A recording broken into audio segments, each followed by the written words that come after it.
Hello, welcome to Smash Hit Sports. I'm Cody. That's Nick. The regular season of college hoops is over. There are bids that have been given out. And Nick, I don't know about you, but this week is one of my favorite weeks of sports of the calendar year. It is tournament basketball, wall to wall, all day, every day, from now until Selection Sunday. And the final, the coup de grace of all of it is we get the bracket in our hands. It's one of my favorite weeks of the year. I love conference tournament week. Yeah, it's incredible. This is the week that if you're a major junkie, that I don't even hate it if you prefer it to every other week in the sports year, including opening round, because you get like, there are 16 games on that Thursday and 16 games on that Friday, and we're all like, this is amazing because it all means so much, right? And we have our brackets and whatnot. But there's going to be like a Tuesday or Wednesday this week where there's like 80 games going on, and they're going to start at 11 a.m. and there's going to be games on at fucking 4 a.m. Like it'll be like, oh, I can't sleep. It's 2 a.m. What should I do? Oh my God.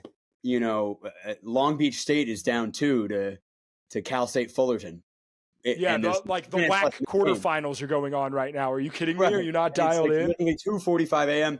It's amazing. It's just every day. It's so great. It's so great. So yes, I'm very excited. I just love it because the range of basketball is incredible. Like there is some bad. I watched bad basketball this week, and I loved it because it's tournament basketball. But I watched some bad basketball be played, and you're also going to see like some of the best basketball played all year in these tournaments. So you get a little bit of everything. I cannot wait. It's going to be outstanding. 5 teams as of the time of this recording have punched their ticket. Omaha, SIUE, so Southern Illinois of Edwardsville. Yeah, it's University SIU Edwardsville. Yep. And then High Point all get their first ever tournament bid in program history, which is very, very cool. And then Drake and Lipscomb are also locked in. Drake, Nick, they're going to be an upset pick in so many brackets because they're so fucking good, dude. I'm taking them all the way, Cody. Taking them all the way. I love it. I saw enough today because there were times where I'm like, ooh, Drake's in a close one, and like, let's tune in. And it just like the energy wasn't there for me. And I wasn't bought into Drake. They always lose in the first round anyway. But I watched this game against Bradley, and Kevin Harlan's on the call. It's on CBS. Talk about like the aura from the colors too. Like Drake has this royal blue. Bradley is like a nice like Gryffindor red. And it's just like, this is awesome, man. And all of their best players are Division II players that came up with their head coach, Ben McCollum. The story's too good. It's too good. And the coach is too good because he's literally never not won at all. He wins every year. Yeah, it's insane to see because like you're like, oh, it's D2, it's D3, it's NAIA. Hey, fun fact, winning translates. I don't care what level you're at. Winning translates. Exactly. He has a good group of winners on that team that mesh together. The energy's good. The vibes are good. They will have 30 wins. Like, it's just, and I can't wait for all the people to be like, oh, I really want to pick Drake, but I did that last year. I did it the year before. I can't do it again. They're going to the Final Four. That's crazy. No, it's not. I said it about Loyola Chicago back in 2018, and I took them to the Elite Eight. You are as dialed in as anybody. So if you say it, I'll believe it's happening. Love it. I'm going to place a future. That would pay out an ridiculous amount, and that would be incredible. Saturday had an incredible slate of games. Starting off, St. John's Marquette was absolutely outstanding. Overtime, the Johnnies managed to pull it off. Just incredible. Also, Jimmy Fallon, that bit with the song, I don't know if you've seen that.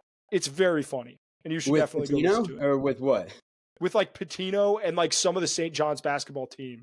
They were on like Jimmy Fallon's late night show, and there's a clip from it. It's very funny. Look it up on Twitter. Yeah. If you are a college basketball fan, look that up on Twitter. Arkansas wins an incredible game against Mississippi State last minute. That was outstanding. But Nick, the game of the weekend, maybe the game of the year, Alabama-Auburn, absolutely delivered. Mark Sears with the floater in the lane at the buzzer to win it. Incredible. Yeah. And but honestly, I want to talk. Go ahead. Well, I was just going to say that as great as that game was, you could argue game of the year. Part of me thinks that St. John's Marquette might have actually been a better game as far as like because it's different. Like, I don't know. We already saw the Auburn, Alabama, 1 versus 2. St. John's Marquette, just like what was happening. It was absolute cinema. Both games were incredible. I mean, this is March, but go on. Yeah. We have to talk about Chad Baker-Mazara, though. He gets ejected in the first 4 minutes of the Yale game last year, and they lose in the first round of the NCAA tournament. Upset as a 4 seed to a 13. Now, he gets ejected in the first, 5-6 minutes of this game, and they lose. It was second half, no? In this game? I feel like it was early. Maybe I'd have to look to see when he was ejected. I thought it was early, but maybe I'm crazy. There were 5 minutes left. Okay. Either way, if you had to make a bet, and it was -110 both ways, 50-50 odds, on Chad Baker-Mazara getting ejected from an NCAA tournament game, what side would you bet, yes or no? I would bet no. There's no way. Dude, I think he's going to make a name for himself in the tournament. He seems like a guy who knows when the lights are shining. He's going to do something extra dumb. Well, it depends, because if he implements a sort of it's like a baseball manager getting ejected because he's trying to fire up, bring energy back into the crowd, fire up the team.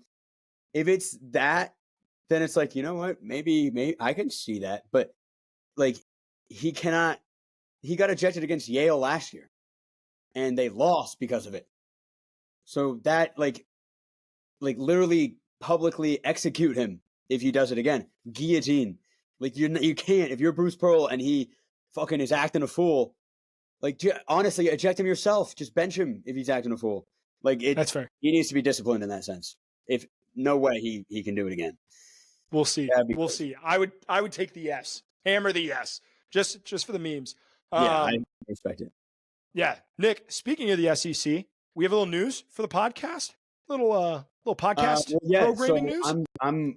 They're flying me out to go to every single SEC game. We're going to be sitting row A or row AA or whatever it is. Maybe row BB, but it's right behind the bench. I prefer row DD personally, but hey, that's just me. You would. You love that letter. Sorry, but I'm going to be right next to the announcers, and it's going to be great. So you can find me on TV in that sense. But going to be covering the SEC. Going to be making content there, and it's a historic tournament. This is the best the conference has ever been, and it's like if I went to the 2011 Big East tournament, and it was Cardiac Kemba, and it was just unbelievable. That's the vibes I'm getting here. It's the vibes that were in 2040, oh, you remember the 2025 SEC tournament? Nothing's ever going to top that. It's the vibes I'm getting. That's how good the SEC is. So I can't believe it. It's awesome. I can't wait. Yeah, you get to witness it in person. I'm incredibly jealous. That should be so much fun. If you aren't already, if you are not fucking subscribed or liked or whatever to every single thing that Nick has, Nick Bateman 33 on Twitter and Nick During the Day on Instagram, on TikTok, follow him everywhere, because I'm sure that you are going to have a million pieces of content come out of this tournament. I cannot wait to see what you do, and we'll absolutely have to talk about it on the show next week. But I'm pumped for you, dude. It's going to be incredible. It's going to be so amazing. I can't wait. And this is the vortex. We're in the vortex, and my entire existence is going to be college basketball for the next 3 weeks. Really, we sleep in May, but they say that, and then it really starts right now, where it's oh dear God, I might actually not sleep. But it's completely excusable. I have to get at minimum. I'll just get the bare minimum sleep. Hey, That's all we expect. It's what we expect. All we need. That being said, if you're a fan of an SEC team or any team in the tournament, Home Field makes the best college merch in the game. I've got the Bevo shirt on now. I'm sure some of the SEC merch, I think I have a Missouri shirt as well. The SEC merch does, in fact, go hard. So make sure to check it out. Use code NICK15 for 15% off your first purchase at Home Field. Link in the description of this video or in our social medias. That being said, Nick, conference tournament predictions. Do you want to start with the SEC because we're talking about it, or do you want to end with the SEC because I do think that is going to be one of the hardest conference tournaments to predict? I mean, yeah, let's end with the SEC. If you guys are only listening to this to get to the SEC, feel free to play some podcast roulette and skip ahead. But we're going to end with the SEC. Let's build into it, right? Let's talk about as much college hoops as we want. That's fair. We do have timestamps, so is what it is. That being said, if you want to see our predictions for the previous tournaments, check out last week's show. We previewed 20 conference tournaments, a lot of the mid-majors that have already started. So there are 11 left for the major conference tournament predictions. Let's start, Nick, with the American Conference. Memphis is at the top of this bad boy. I think there are a handful of teams that could win it, but I do. What are your thoughts? I think there's a team like Wichita State down there at 8-10 in conference. I think they could do it. I mean, I feel like Memphis is certainly beatable. And as much as you want to think like they have something to prove, because bracketology world is saying that Memphis, even though they crushed their non-conference, they had about as good as a non-conference as you could ever dream of. And then they went 16-2 in the American. And they're saying 8 seed, 9 seed Memphis, blah, I have them as a 7, but even that feels disrespectful. So they have something to prove. Go win. Go get yourself to a 5 seed. Make them respect you. But at the same time, the reason that they are falling off is that they're playing a team like UTSA, who isn't very good, and they're winning by 3 or 5. Like they're like quad 4 games in conference play that you should win by 30. It's a little too close for comfort, meaning that Memphis is just coasting. They know they're in the tournament. So for that reason, I don't think I can pick Memphis. And the question is it North Texas? Is it UAB? Do I want to go with an FAU, Temple, Wichita State? I don't know. I think I'd probably lean North Texas here, though, because they won the NIT 2 years ago, I think, and they've been hovering around tournament play, like making the tournament. But now that they're in the American, and I feel like they have the passion. They're also the fourth most experienced team in America. Yeah, I like this North Texas team. I tweeted about it in their game against Charlotte. I was watching that Thursday night. They were just on fire from deep. That being said, I think in terms of just raw talent, I think Memphis is steps above every other team in this conference. So I think it's theirs to lose. I'm going to go with the Memphis Tigers. The A10. The A10 is interesting, man. I don't know how I feel about it. I like VCU, but I'm biased because that 2011 VCU? That's like right in the prime of my college basketball watching days. Yeah, that was VCU the year I fell in love with college basketball. It was the year after the Gordon Hayward almost made it, which I remember. But 2011, I watched the Fab Five documentary, and that was the year I believe. There was the 6 overtime game that year. It was obviously the UConn Cardiac Kemba year. Yeah, I fell in love that Cincinnati, year. I think. UConn Cincinnati. No, Syracuse. Right. That was I'm pretty sure UConn Cincinnati had a. No, you're thinking of 2016, and this is when they were in the American Conference. Yes, and that was unbelievable. Great pull. Yep. Great pull. Yep. I kind of forgot about that game, but there was the 79-foot game-tying 3 in that game. And that was 4 overtimes. Yeah. That was the 4 seed versus 5 seed in the American 2016. Good times. All right, but in the A10, TCU just lost to Dayton on Friday. I think Dayton has 2 wins over them. Dayton also has, they almost beat Iowa State. They almost beat North Carolina, Michigan State. They beat Northwestern. They beat Marquette. They beat UConn by 18 points, Dayton. Right? So Yeah. they We're are within 5 of Iowa State, within yeah, like 2 of North they Carolina. absolutely could have beat Iowa State, right? And they arguably should have beat North Carolina. Blah blah blah. They beat New Mexico. Yeah, did they? Did they? Where? Or New Mexico State. Sorry, New Mexico State. wrong, idiot. Which New Mexico State's honestly pretty good too. They're great defensively, but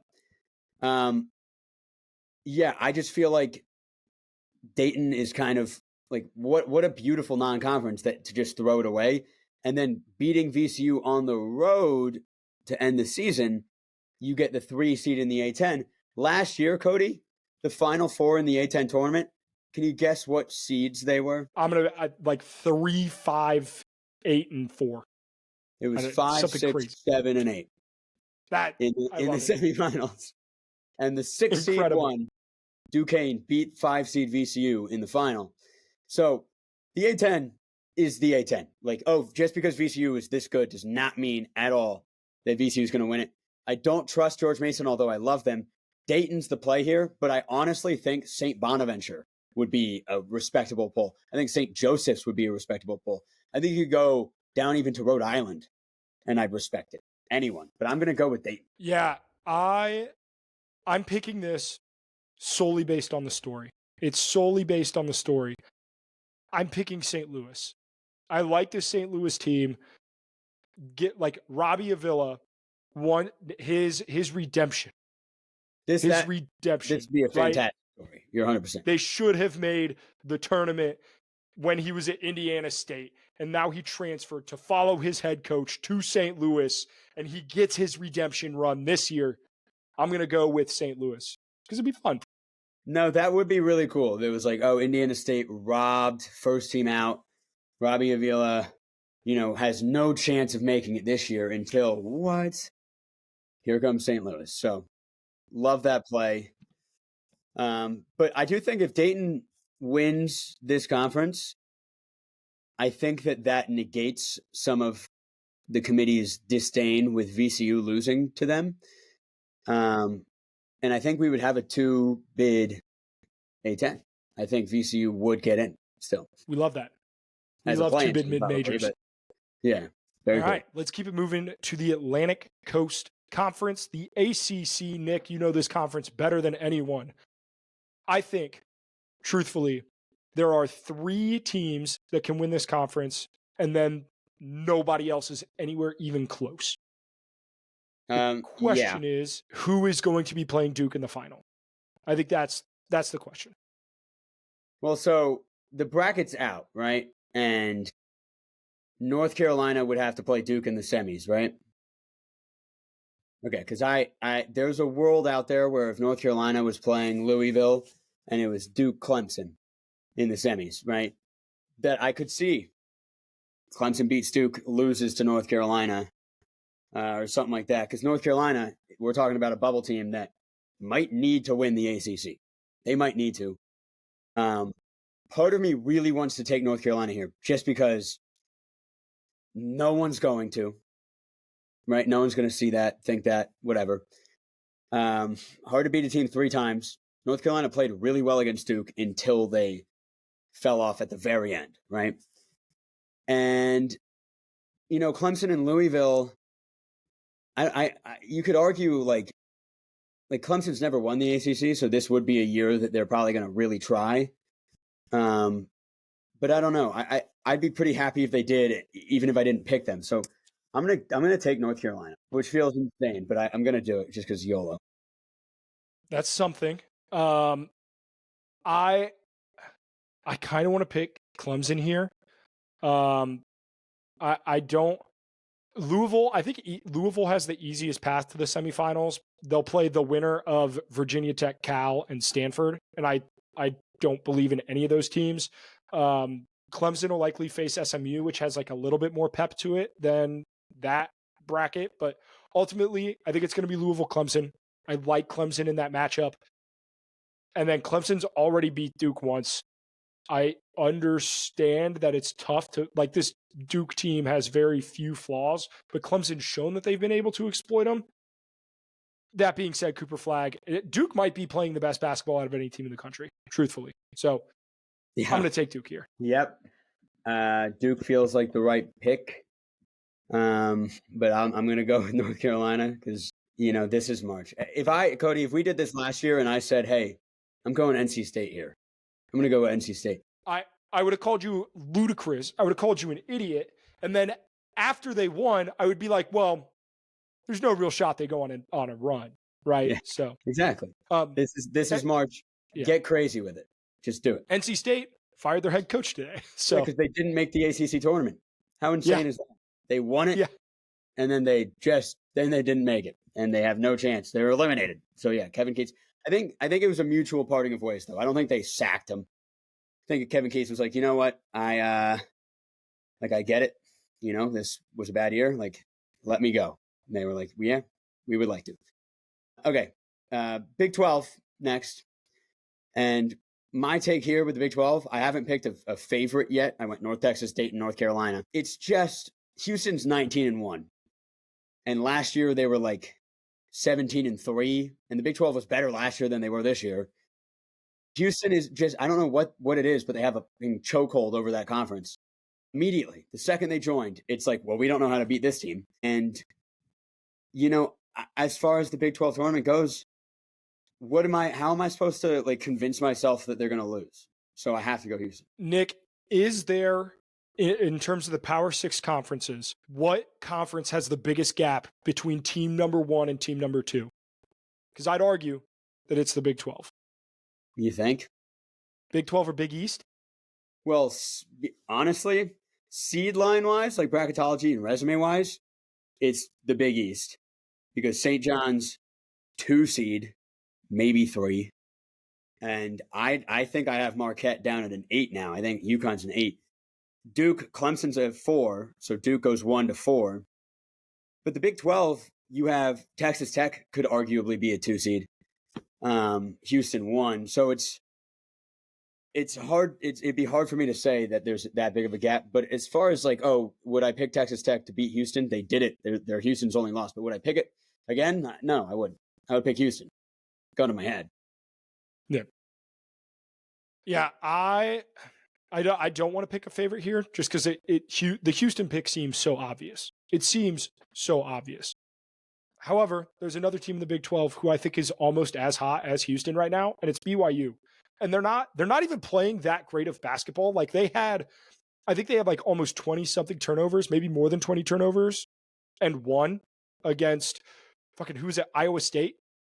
They did not deserve to win that game. Ooh. Yeah, they had 29 turnovers, Nick. They had 29 turnovers and won a game on the road at Iowa State. Yeah, it's because they're playing incredible basketball, I would argue. I think they're playing, statistically, they're playing top 2 offense from an efficiency standpoint over this win streak. They're probably them or Michigan State, right? Because Michigan State is just, they went through the gauntlet. They won every single game. So I had a Twitter discussion about that. I think I was actually probably in the wrong. I was arguing for BYU. But I think BYU is the second hottest team right now as far as just the confidence they're playing with. Yeah. So I'm going to take BYU. Yeah. Give me the Cougs. Totally. Well, I guess both of the Cougs. Yeah, give me the Cougs. I'll take the Cougs too. Oh, excellent. Good shit. Just put that on the graphic. Just put Cougars, and then don't specify. Yeah, Big 12 Cougars. Yeah.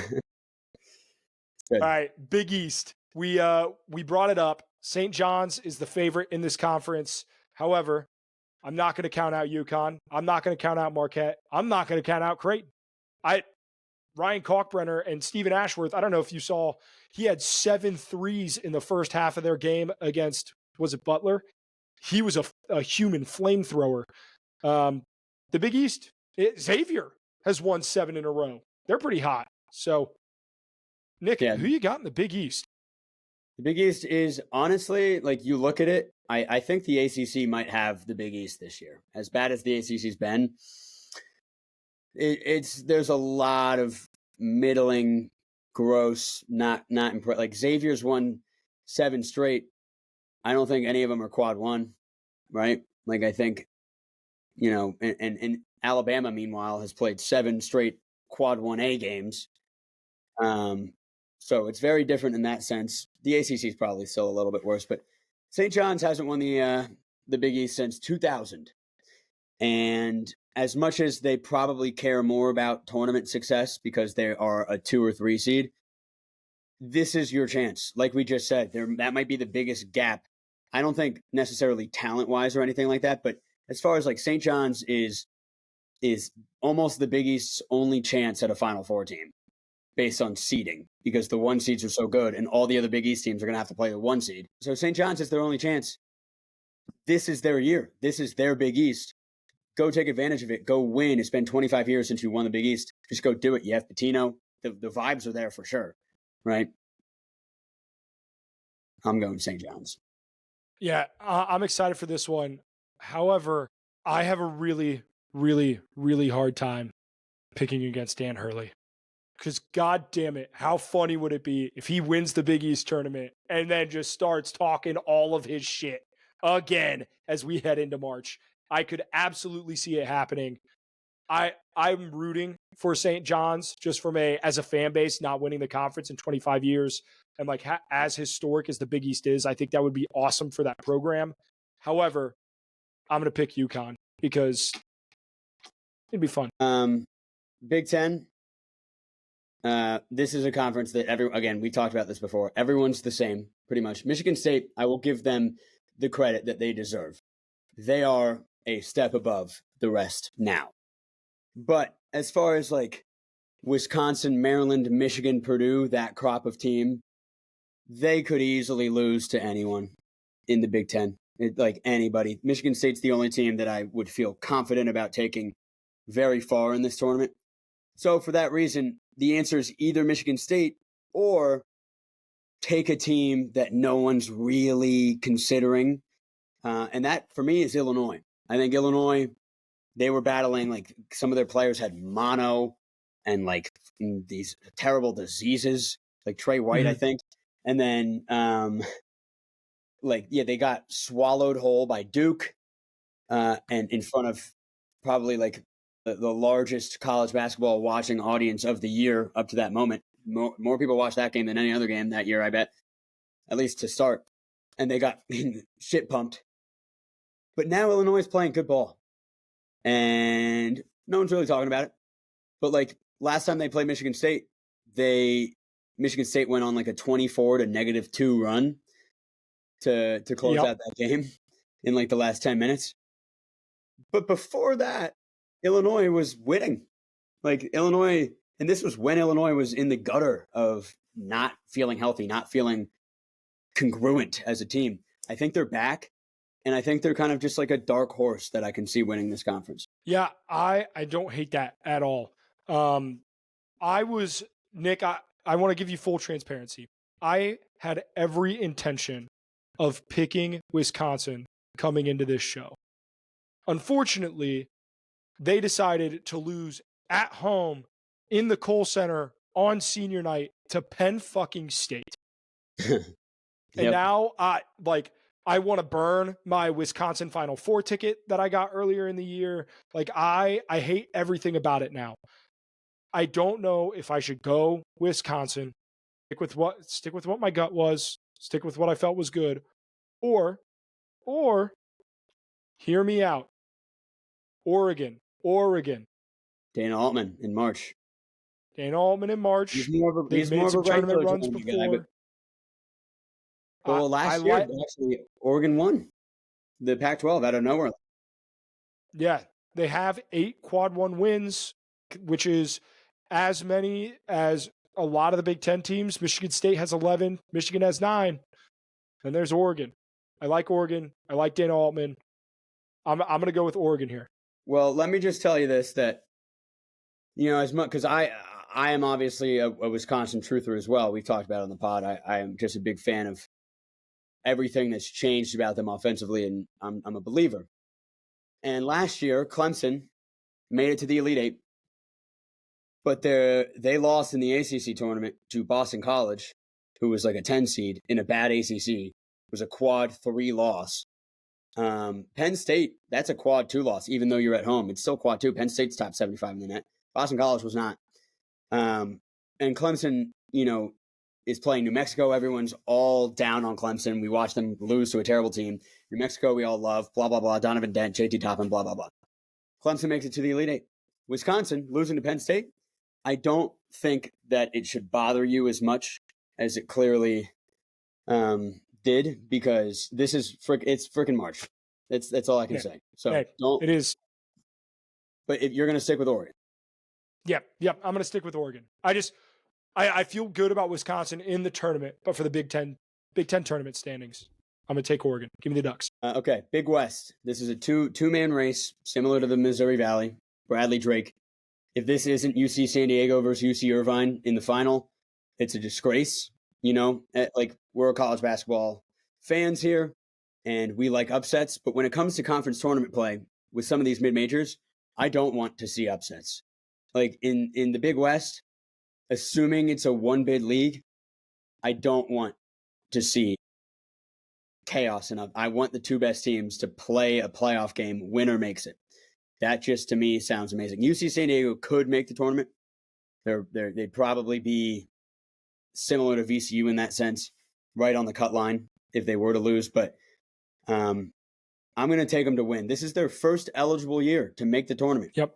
Right? They joined D1 in 2020. The 4-year transition period is up. And what perfect timing. They're 35th in the net. So I have to go UC San Diego because I want it so badly, but UC Irvine's awesome. And it doesn't bother me that much.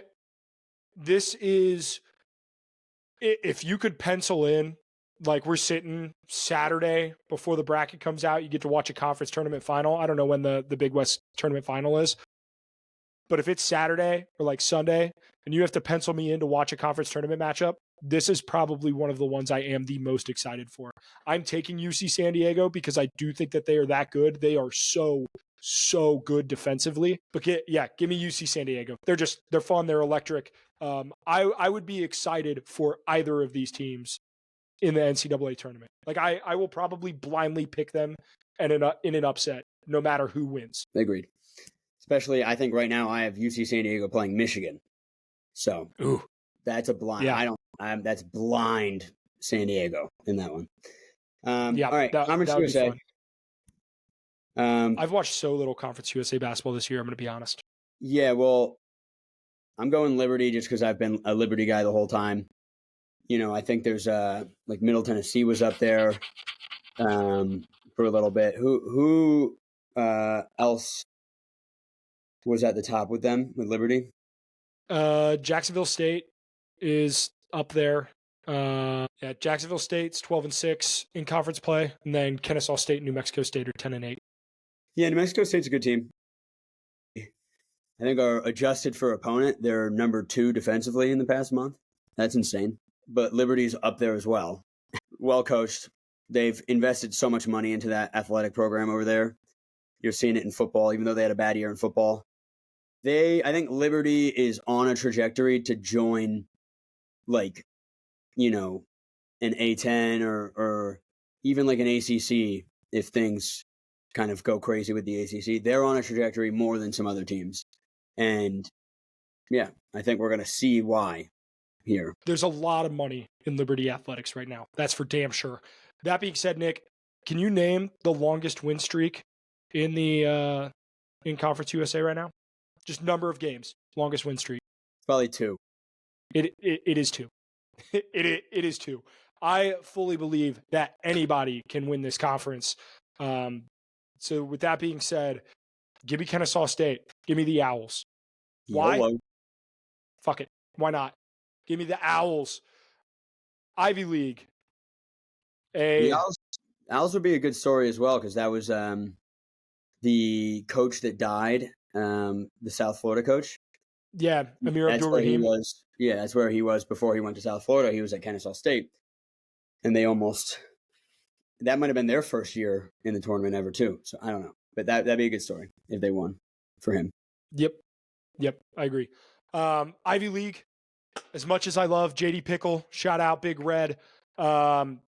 this is Yale. It should be Yale. Yale has the best chance of doing something in the tournament, but the Ivy League's crazy, man. Like, I remember I said that about Princeton last year. I was like, well, if it's not Princeton, then I don't even care who it is. Princeton's the only team that can do anything. Mitch Henderson and Xavier Lee. And then, boom, it wasn't Princeton. It was Yale. I was like, whatever. Auburn's going to win it all, and then Yale beat them in the first round. So this might be the inverse, where I'm like, well, it really has to be Yale, and then Princeton wins it. Totally could happen. Yep. Yale-Princeton could be a fun final. But, yep, I am going Yale as well. The Mountain West, before we get to the SEC, one last conference, the Mountain West is always a topic of conversation during the tournament because it seems like they get the benefit of the doubt every year. And every year they come up short when it comes to the big dance.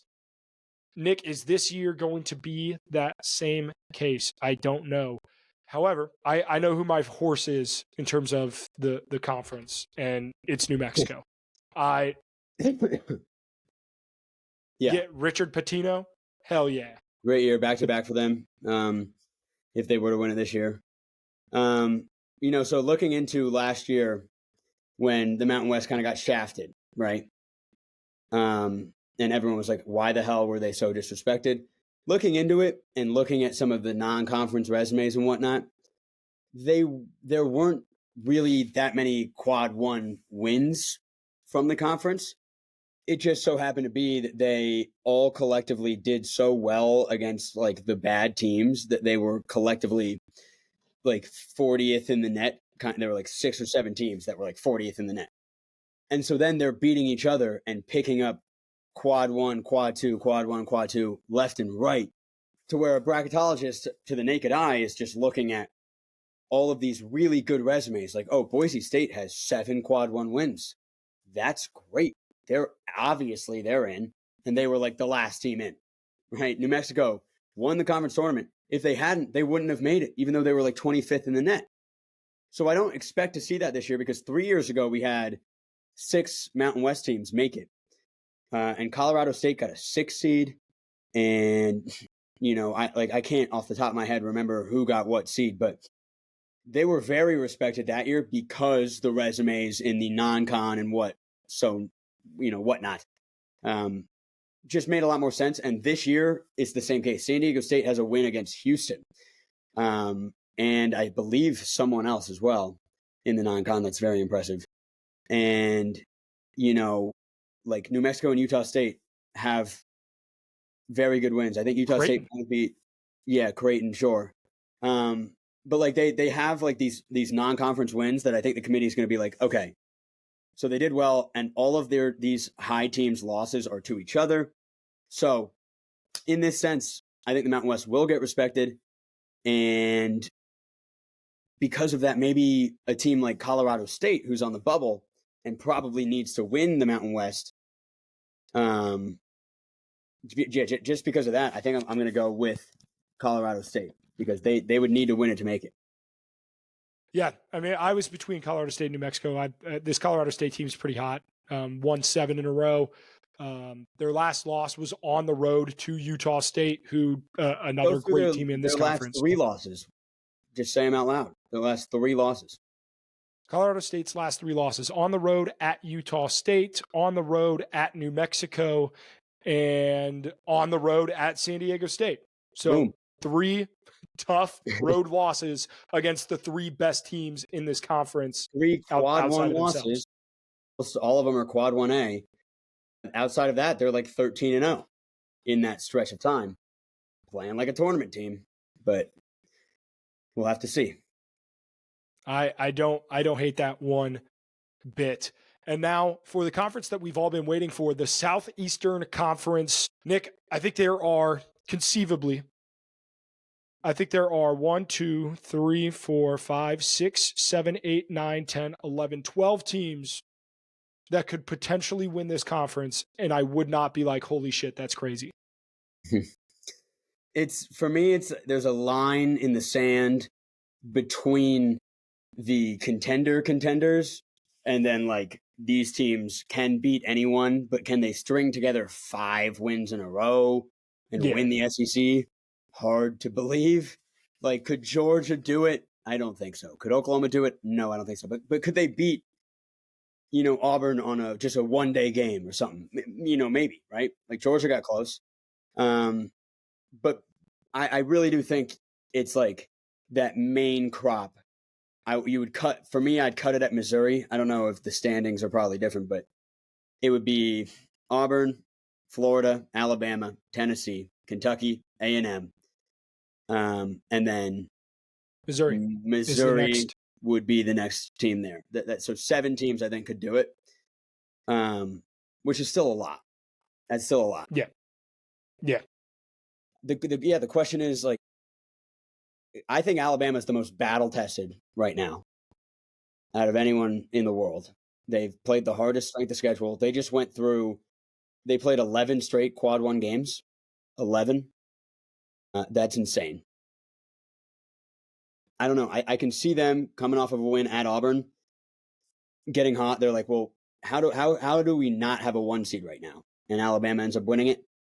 I can also see Auburn doing it just because they lost 2 in a row and people are going to not pick them to win it all because of that. This is the time for them to do it. But I think they won it last year, did they not? I don't know. So I'm going to go with Alabama. I don't hate that. I am infatuated with this team, and they're playing such fun basketball right now. Their offense is absolutely cooking. Give me the Gators. Chomp on. But I'm so excited to watch this conference tournament. Every game is going to be absolutely outstanding.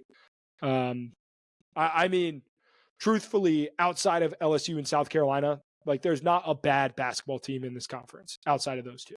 Like Texas and Oklahoma are 6-12 in conference play. Oklahoma was undefeated coming into conference play. All 12 of their losses are to the SEC.